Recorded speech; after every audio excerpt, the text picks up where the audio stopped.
Next example है हमारा, if vector A is equals to sine theta I cap plus cos theta J cap plus theta k cap, vector B is equals to cos theta I cap minus sine theta J cap minus 3 के cap, and C vector है हमारा 2 आई cap plus 3 जे cap minus के cap के equal.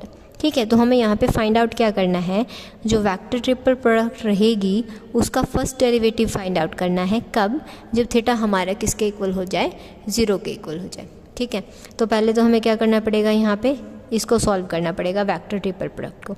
उसके लिए भी पहले हम इन दोनों के प्रोडक्ट करेंगे और जो इक्वेशन आएगी, जो वेक्टर आएगा उसकी इसके साथ क्रॉस प्रोडक्ट होगी।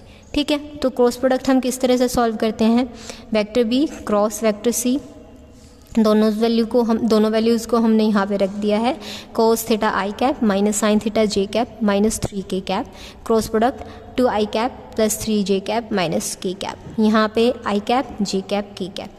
इसका डिस्क्रिमिनेंट इसी तरह से लिखा जाता है जब हम क्रॉस प्रोडक्ट फाइंड आउट करते हैं। तो यहाँ से हो गया बी के सभी factors, cos theta minus sine theta minus 3, यहाँ पे 2 3 माइनस 1। अब हमें क्या करना होता है, क्रॉस प्रोडक्ट करके सॉल्व करना होता है। ये आपको एक्सपेंड करना आता है, हम बेसिक्स इसका पहले पढ़ चुके हैं। आपने +2 क्लास में भी इस सब को पढ़ा है कि जब हम रो के अलोंग एक्सपेंड करते हैं तो किस तरह से एक्सपेंडिंग होती है डिस्क्रिमिनेंट्स फाइंड आउट करते टाइम। ठीक है, तो यहाँ क्या आ जाएगा, sign theta minus minus plus, और यहाँ पे 3 × 3 9, नेगेटिव 9 आएगा, बीच में जो होता है नेगेटिव साइन, इसलिए +9 आई कैप नेगेटिव साइन। फिर इसके बाद जे कैप के लिए इन दोनों की प्रोडक्ट क्या आ जाएगा, माइनस कॉस थीटा, और इन दोनों का मल्टीप्लाई करने के लिए के बाद आ गया 6 यहाँ जे कैप प्लस यहाँ हो गया आपका 3 cos theta minus minus plus 2 sine theta k cap. ठीक है, अब ये तो आ गया बी क्रॉस सी। अब हमें ए के साथ भी इसकी क्रॉस प्रोडक्ट करनी है, तो ए क्रॉस बी क्रॉस सी आई cap J cap K cap. अभी ए के सारे फैक्टर्स आ जाएंगे और फिर बी क्रॉस सी के सारे फैक्टर्स आ जाएंगे। इस तरह से हमने राइट कर लिया और फिर से हमारी इक्वेशन को हमने एक्सपेंड कर दिया अलोंग R1 रो। ठीक है, एक्सपेंडिंग आपको आती है। नेक्स्ट स्टेप क्या रहेगी, अब हमें क्या करना है, इनके डेरिवेटिव्स फाइंड आउट करने हैं। इनकी प्रोडक्ट करने के बाद हमारे पास टर्म आई है 3 cos square theta plus 2 sine theta plus 6 theta minus theta cos theta आई cap minus J cap 3 cos theta sine theta plus 2 sine square theta minus theta sine theta minus 9 theta bracket, और साथ में यहाँ पे जे cap यहाँ लिख चुके हैं, plus K cap minus 6 sine theta cos theta, और यहाँ पे negative sine theta cos theta आ रहा था तो कैंसिल हो गया, बच गया है हमारे पास -9 कॉस थीटा। ठीक है, ये टर्म्स आई हैं हमारे पास। अब इसके बाद क्या करेंगे, इनका डेरिवेटिव फाइंड आउट करेंगे रिमेनिंग टर्म्स का। तो डेरिवेटिव हमने किस तरह से किया, D theta skill vector triple product इधर आ गई है हमारे पास, इसका डेरिवेटिव हुआ, पहले पावर आगे 6, फिर cos theta as it is, फिर कोस थीटा का डेरिवेटिव वो क्या होता है माइनस साइन थीटा, नेगेटिव और साइन थीटा यहाँ पे, फिर है हमारे पास 2 साइन थीटा, इसका डेरिवेटिव हो जाएगा 2 कॉस थीटा, इसका डेरिवेटिव 6 आ गया। अब इस पे क्या लगा दिया, प्रोडक्ट रूल। ठीक है, जिसमें फर्स्ट फंक्शन का derivative second as it is, ठीक है, नेगेटिव साइन था इस वजह से नेगेटिव आ गया, फिर first function as it is और सेकंड का डेरिवेटिव क्या होगा इसका, minus sine theta, minus sine already था तो माइनस माइनस प्लस हो गया, तो यहाँ पे आ गया थीटा साइन थीटा आई कैप। अब नेक्स्ट ब्रैकेट का डेरिवेटिव होगा, यहाँ पे फिर से प्रोडक्ट रूल लगेगा। ठीक है, 3, अब first function as it is, second का डेरिवेटिव, साइन का डेरिवेटिव कोस, और कोस पहले ही था तो क्या हो गया 3 कॉस स्क्वायर थीटा, फिर क्या आ गया है 3, प्लस में आएगा वैसे तो, बट यहाँ पे साइन इस वजह से नेगेटिव आया क्योंकि हम करेंगे फर्स्ट फंक्शन का डेरिवेटिव। कोस थीटा का डेरिवेटिव क्या होता है माइनस साइन थीटा, तो इसलिए -3 साइन स्क्वायर थीटा, फिर इसका डेरिवेटिव पावर आगे फंक्शन एज इट इज़, फिर फंक्शन का डेरिवेटिव कोस थीटा आ गया, माइनस में थीटा साइन थीटा का derivative, first function as it is, second का डेरिवेटिव थीटा कॉस थीटा आ गया, फिर फर्स्ट फंक्शन का derivative, second function as it is तो आ गया माइनस साइन थीटा, इसका डेरिवेटिव हुआ तो थीटा सिंगल पावर में था, थीटा यहाँ से आउट हो गया, यहाँ क्या बचा सिर्फ -9, साथ में क्या था आपके पास जे कैप ऑलरेडी मेंशन है यहाँ, और लास्ट ब्रैकेट में हमारे पास 2 ही टर्म्स थी, -6 साइन थीटा -9 कॉस थीटा। इसका डेरिवेटिव -6 कॉस थीटा प्लस में क्या हो जाएगा, क्योंकि कॉस थीटा का डेरिवेटिव होता है minus sine theta, minus minus plus 9 sine theta.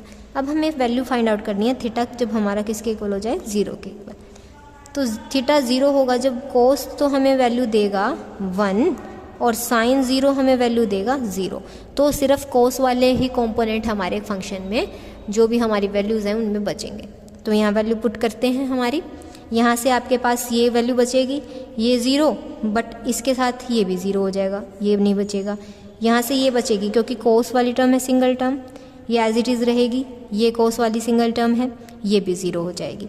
तो यहाँ से हमारे पास 3 टर्म बचेंगी, 2 + 6 -1, ठीक है। यहाँ से हमारे पास क्या क्या बचेगा, 3 बच जाएगा क्योंकि ये 1 हो जाएगी, ये 0, ये 0, ये 0, ये 0 और यहाँ बचा -9, 3 और -9 यहाँ बच जाएंगे। यहाँ ये सिर्फ -6 बचेगा क्योंकि ये 0 हो जाएगा फैक्टर।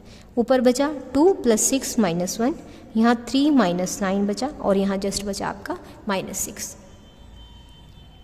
ये टर्म्स हमने लिख रखे हैं यहाँ, 0 + 2 + 6 -1 i cap -j cap 3 -9 plus k cap -6 हो गया, ठीक है। तो हमारे पास यहाँ सॉल्व करने के बाद आंसर आया है 7i cap plus 6j cap -6k cap. ये हमारा आंसर आ गया सॉल्व करके, यही हमें फाइंड आउट करना था। अगर आपको यहाँ पे डेरिवेटिव फाइंड आउट करने के बाद थीटा π/2 दे दिया जाए तो cos π/2 होता है हमारा 0 और sin π/2 होता है हमारा 1। तो यहाँ पे सिर्फ साइन वाली वैल्यूज़ ही हमें क्या देती, आंसर देती। अभी थीटा 0 था तो सिर्फ हमें cos वाली वैल्यूज़ ने आंसर दिया।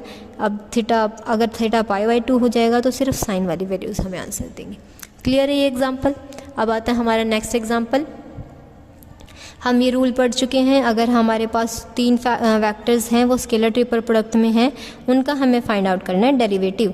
तो क्या होगा, एक बार तो फर्स्ट वैल्यू का डेरिवेटिव होगा, बाकी दोनों एज इट इज़ रहेंगी। फिर होगा first as it is, second का डेरिवेटिव, ये तीनों ही स्केलर ट्रिपल प्रोडक्ट में रहेंगी एडिशन साइन के साथ। फिर first as it is, second as it is and third का डेरिवेटिव। तो इस रूल को आपको ध्यान रखना है, चाहे आपके पास स्केलर ट्रिपल प्रोडक्ट हो चाहे आपके पास वेक्टर ट्रिपल प्रोडक्ट हो। फर्स्ट का डेरिवेटिव बाकी दोनों as it is, plus second का डेरिवेटिव फर्स्ट और third as it is, first और सेकंड एज इट इज़, फिर थर्ड का डेरिवेटिव। यही हमने यहाँ अप्लाई कर रखा है।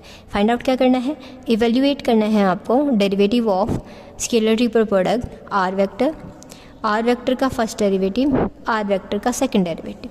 तो अब डिफरेंशिएशन हम कर सकते हैं, हमें रूल पता है। पहले तो होगा फर्स्ट फैक्टर का डेरिवेटिव, बाकी दोनों as it is, plus first as it is, second का डेरिवेटिव फर्स्ट था इसलिए यहाँ पे सेकंड डेरिवेटिव में कन्वर्ट हो गया। Last term as it is, फिर फर्स्ट और second term as it is, third term का डेरिवेटिव, सेकंड डेरिवेटिव एग्जिस्ट कर रहा था, एक और डेरिवेटिव हो गया इसलिए ये थर्ड में कन्वर्ट हो गया। अब देखो जब स्केलर ट्रिपल प्रोडक्ट में 2 वैल्यू सेम आ जाती है ना तो वो कन्वर्ट हो जाता है 0 में। यहाँ से ये वैल्यू 0, यहाँ पे ये दोनों सेम हैं तो ये भी 0। लास्ट वाला सिर्फ बचा हमारे पास आर वेक्टर, आर का फर्स्ट डेरिवेटिव और आर का थर्ड डेरिवेटिव।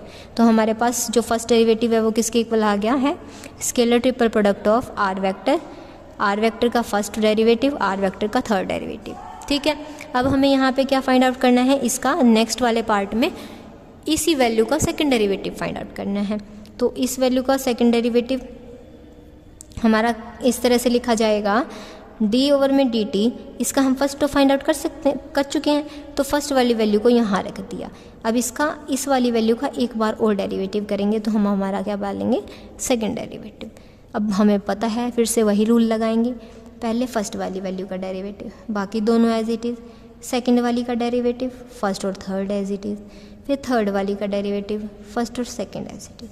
अब इन सभी में से सिर्फ इस वाली वैल्यू में ही रिपीटिव टर्म है तो फर्स्ट ब्रैकेट जो होगी वो इक्वल्स टू 0 होगी, second as it is, third as it is. ये हमारा क्या आ जाएगा, आंसर आ जाएगा, ठीक है। तो स्केलर ट्रिपल प्रोडक्ट अगर आपको किसी भी क्वेश्चन में दिखाई देती हैं तो वहाँ पे आपको इस तरह से डेरिवेटिव्स फाइंड आउट करने हैं, ठीक है। अब यहाँ पे है स्केलर ट्रिपल प्रोडक्ट कर चुके हम।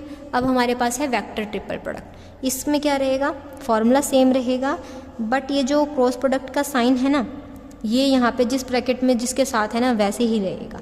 ओके, वहाँ तो हम आगे पीछे भी कर देंगे तो कोई भी फ़र्क नहीं पड़ता, क्योंकि ये स्केलर ट्रिपल प्रोडक्ट थी, यहाँ पे हो सकता था, बट क्रॉस प्रोडक्ट के केस में हम बिल्कुल भी इनको टर्म्स को आगे पीछे नहीं कर सकते हैं। ठीक है, अब इसमें क्या रहेगा, फर्स्ट का डेरिवेटिव, बाकी दोनों एज इट इज़, फिर सेकंड का डेरिवेटिव, ये दोनों ऐसे रहेंगे, इसका डेरिवेटिव होगा, ये दोनों एज इट इज़ रहेंगे। ठीक है, अब जो स्केलर ट्रिपल प्रोडक्ट होती थी उसमें कोई भी दो वैल्यू सेम हो जाए तब ज़ीरो हो जाता था। इसमें क्या रहेगा, ब्रैकेट के अंदर वाली वैल्यू सेम होंगी तो ही आपके पास आंसर ज़ीरो आएगा, अदरवाइज़ आपको वैल्यू ज़ीरो नहीं मिलेगी। ठीक है, इसको सॉल्व करके देखते हैं और देखते हैं कि कौन सी टर्म आपके पास ज़ीरो बनती हैं और कौन सी नहीं। इसको हमने r के इक्वल मान लिया। अब r का डेरिवेटिव करेंगे, फर्स्ट का derivative, second third as it is, first as it is, second का डेरिवेटिव हो गया, यहाँ पे फर्स्ट था ना तो सेकंड डेरिवेटिव आ गया, और यहाँ पे already third term as it is, first as it is, second as it is, third का डेरिवेटिव, सेकंड डेरिवेटिव एग्जिस्ट कर रहा था इसलिए इसका एक डेरिवेटिव बढ़ के थर्ड डेरिवेटिव हो गया। अब यहाँ देखो ये बाहर है, सेम तो है बट ये ब्रैकेट से बाहर है, इसलिए ये टर्म आपकी ज़ीरो नहीं होगी। यहाँ ब्रैकेट के अंदर वाली दोनों टर्म्स सेम है और क्रॉस प्रोडक्ट है, तो ये किसके इक्वल हो जाएगी, ज़ीरो के इक्वल।